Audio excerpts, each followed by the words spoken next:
Let me be clear. Motorcycles are not safe, and nothing we do to that motorcycle is going to make it safe unless I turn it into a Volvo. And that's not the point, right? We ride motorcycles because we want to have fun, and half of the fun of a motorcycle is that potential risk that goes with it.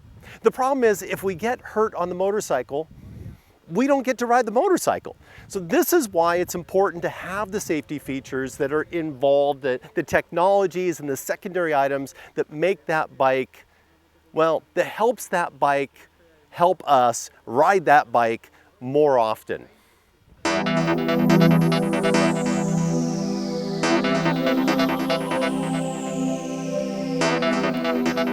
The 2024 Triumph Tiger 900 Rally Pro has almost every safety feature on my list standard. And it's got a few new things that they kind of put in as well. So I've added those to my list.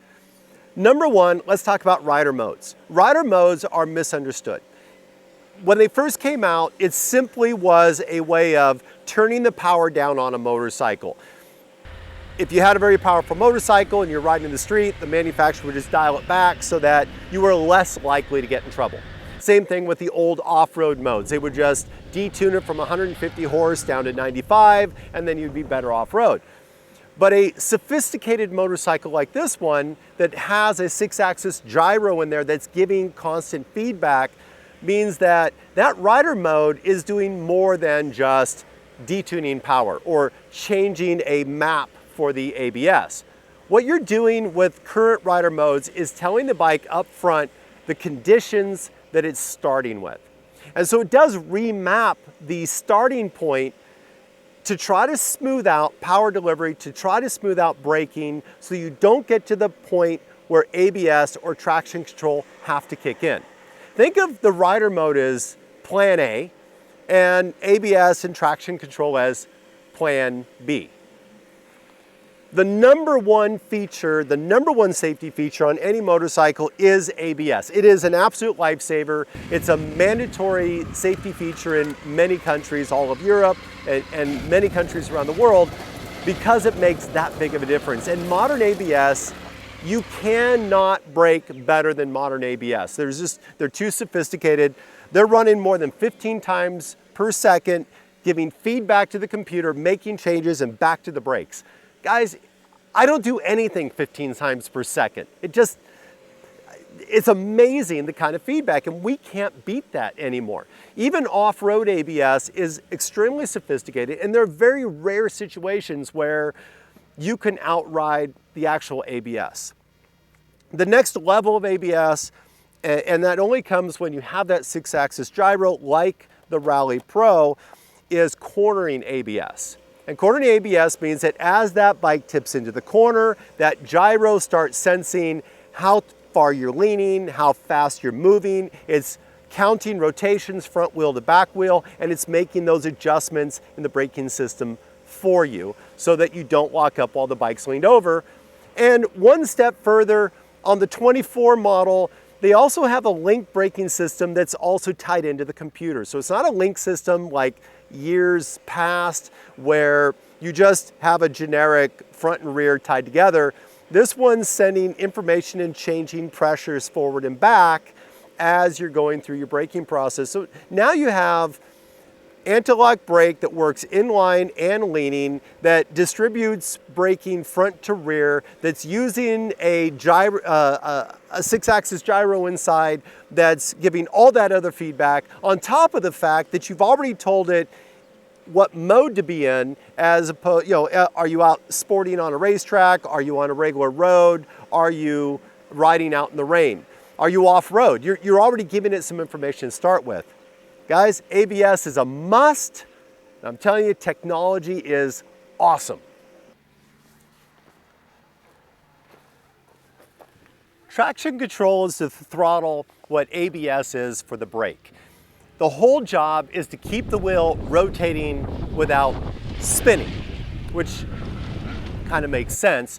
The goal here is mostly when the bike is leaned over. When we're in a straight line, you can kind of have fun. And a lot of the bikes, like the Rally Pro, allow you to dial those controls back so you can play and get as stupid as you want to by putting it into the off-road pro mode, and then you could just spin tires and make dust and whatever else you want to do. But when you're touring and when you're cruising through town or commuting and you're really not focused on doing stupid things, you just don't want things to happen stupidly by surprise. And the traction control does the same thing as the ABS in the fact that it's using the computer to look at rotation of the front wheel versus the back wheel. It also determines whether you're going uphill or downhill, or if you're doing a wheelie. These are all different inputs it needs to know whether it's got a problem or not. If the front tire is slowing down and the back tire is going fast, but the front tire is in the air, well, that's okay. But if the back tire is going really fast and the front tire is still on the ground, that's a problem. So the traction control, unlike old systems that really cut harsh power, and you feel this, oh geez, it actually trims it very slow. Most of the newer bikes, and certainly this bike, which I've just spent a couple of days on, it's very smooth in its intervention, and often it's invisible. And that's a good thing, because as a rider, it means it doesn't intervene, it doesn't interrupt the enjoyment of the ride. The only negative is, sometimes it's so invisible that you don't realize how bad of a rider you really are, which is one of the reasons why when I do training off-road, I shut everything off and I have all my riders shut off all of their safety features so that we can determine where the rider is first, so they don't become rider survival aids, but in fact, they become rider enhancements. They're using them to make themselves better than they really are, but you have to know how good you really are before you start doing that. Now, I might be somebody who just really, really likes adjustable suspension, but I also think of it as a safety feature because if the bike is unbalanced, if it's teetering back and forth, if your compression and rebound has the bike bouncing all over the road, you're not going to be safe. And because as riders we come in all different shapes and sizes, it's really important to be able to at least dial in that factory suspension as close as possible for who you are as a rider. And certainly if you are a rider who is significantly out of the target range of the motorcycle, and for the Tiger, it's somewhere around 180 pounds, which is typical for most motorcycles, then changing springs, changing suspension is something you can do to make your bike safer. The Rally Pro comes up with a really neat feature that isn't new, but it's new to a manufacturer. And that is, when you brake really hard, the turn signals start flashing. Not something new, it's something that riders have been using for decades now, where they would put LEDs or lights on the back tied into the brake light to bring an additional light or flashing LEDs. But it's nice to see a manufacturer putting it in as a standard option, or not even option, but a standard feature on their motorcycles. Clearly, marker lights and good headlights are considered a safety item if you really break it down. But more importantly, if you think about headlights specifically, modern bikes with LEDs that have very distinct patterns is a safety feature in the fact that you're not blinding oncoming traffic. If traffic can't see, they can't see you, and they're in a bad mood. And it's never good to have a very large vehicle head on that's in a bad mood. The other thing that happens is if you blind them and they think that your high beams are on because you're misadjusted by suspension or headlight, or you're somebody who chooses to ride with high beams on, they're more likely to flash you, which interrupts and makes your night vision worse. Now you can't see, they can't see, they're in a bad mood, you're in a bad mood, they have the right of wait. It's just not a good solution. Situation. You just, lighting's a safety feature. These are likely the two best safety features that come standard on any motorcycle I know of. The Triumph comes standard with heated grips and with a heated seat on the Rally Pro. You might be thinking, no, Brett, you got that one wrong. These are comfort features. Yeah, certainly they make it more comfortable, but if I can't feel my fingers, I can't feel the controls. That's a safety feature. And if I'm thinking about how cold my butt is, I'm definitely not thinking about the road. Safety feature, safety feature. Thank you, Triumph.